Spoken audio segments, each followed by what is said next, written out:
तृतीय वर्ष के सभी विद्यार्थियों का एक बार फिर राजकीय महाविद्यालय रायपुर के यूट्यूब चैनल में हार्दिक स्वागत है। पिछले वीडियो जब हम मालदेव का बना रहे थे, वैसली कक्षा पर जब पढ़ रहे थे मालदेव, तो उस समय अचानक से वीडियो बंद हो जाता है क्योंकि वो फ़ोन की मेमोरी फुल हो जाती है। तो हम राजा मालदेव को ही आगे कंटिन्यू करते हैं कि चौसा के युद्ध में हुमायूं शेरशाह से परास्त हो गया था। तो वो कुछ समय के लिए मारवाड़ में रहा और महाराजा मालदेव ने उनको मदद करना भी चाहा था, परंतु बाद में हुमायूं समय पर नहीं पहुंच पाने के कारण मालदेव उनकी मदद नहीं कर सके। तो इधर बीरमदेव और कल्याणमल अपना खोया हुआ राज्य प्राप्त करने के लिए शेरशाह की सहायता प्राप्त करने का अनुरोध करने लगे। इस प्रकार अपने सौजाते बंदियों के राज्य छीनकर राव मालदेव ने अपने पतन के बीज बो दिए। बीरम और कल्याणमल के उकसाने पर शेरशाह सूरी ने एक विशाल सेना लेकर राजा मालदेव पर आक्रमण करने के लिए 1543 में चला। मालदेव महान विजेता था, परंतु अपने कूटनीतिक छल बल और ऐतिहासिक दूरदृष्टि के अभाव था। शेरशाह ने कूटनीति छल बल और सामरिक कौशल अधिक था। इसी कारण वह जो मालदेव और शेरशाह के बीच युद्ध होता है उसमें शेरशाह विजय हो जाता है। दोनों की जो सेनाएं थी वो गिरी सुमेल जो अपने रायपुर के पास है, गिरी सुमेल के मैदान में आमने सामने आ गई, आ डटे, पड़ाव डाल लिया। राव मालदेव अपनी विशाल सेना के साथ था।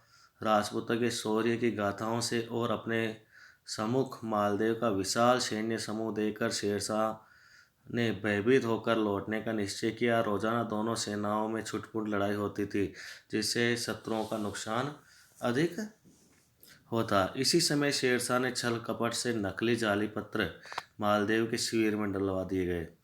उसमें लिखा था कि सरदार जेता और कूपा राव मालदेव को बंदी बनाकर शेरशाह को सौंप देंगे। ये जाली पत्र चालाकी से राव मालदेव के पास पहुंचा दिए गए थे, जिससे राव मालदेव को अपने ही सरदारों पर संदेह हो गया।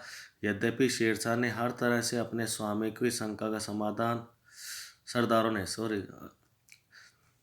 यद्यपि सरदारों ने हर तरह से अपने स्वामी की जो शंका थी उनका समाधान करने का प्रयास किया, परंतु उसका संदेश समाप्त नहीं हुआ और वह रात्रि में अपने शिविर में प्रमुख सेना लेकर वापस लौट गया। मारवाड़ की सेना बिखर गई। ऐसी स्थिति में मगरे के नराह चौहान अपने नेतृत्व में 3000 राजपूत सैनिकों को लेकर युद्ध के लिए आगे आए।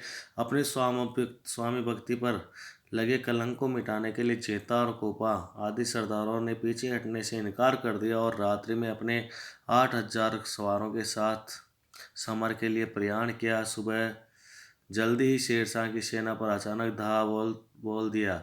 जेता और कोपा के नेतृत्व में 8000 राजपूत सैनिक अपने देश और मान की रक्षा के सम्मुख जूझ मर मिटे। इस युद्ध में जोता, कोपा, पंचायण, करमसोत, सोनगरा, अखेरा, नरा चौहान आदि मारवाड़ के प्रमुख वीर इतनी वीरता से लड़े कि शेरशाह सूरी को बहुत मुश्किल से ही विजय प्राप्त हुई थी। तब शेरशाह ने कहा था कि खुदा का शुक्र है किसी तरह फतेह हासिल हो गई, वरना मैंने एक मुट्ठी बाजरे के लिए हिंदुस्तान की बादशाहत खो दी होती। यह रक्त रंजित युद्ध विक्रम संवत 1600 पौष शुद्ध 11 मतलब 5 जनवरी 1544 को हुआ था। इसे गिरी सुमेल का युद्ध कहते हैं। क्या कहते हैं भाई? गिरी सुमेल का। शेरशाह का जोधपुर पर शासन हो गया। शेरशाह ने जोधपुर को जीत लिया। राम मालदेव पीपलोद या सिवाना के पहाड़ों में चला गया। शेरशाह सूरी की मृत्यु हो जाने के कारण राव मालदेव ने विक्रम संवत 1603 या ईस्वी संवत 1546 में जोधपुर के ऊपर दोबारा अधिकार कर लिया। धीरे धीरे पुनः मारवाड़ के क्षेत्रों को दोबारा जीत लिया। राव जयमल से दोबारा मेड़ता छीन लिया। दिसंबर 1562 को राव मालदेव का स्वर्गवास हो गया। उन्होंने अपने राज्यकाल में कुल 52 युद्ध किए। एक समय इनका छोटे बड़े 58 प्रगणों पर अधिकार था। फारसी इतिहास लेखकों ने राव मालदेव को हिंदुस्तान का हशमत वाला राजा कहा है।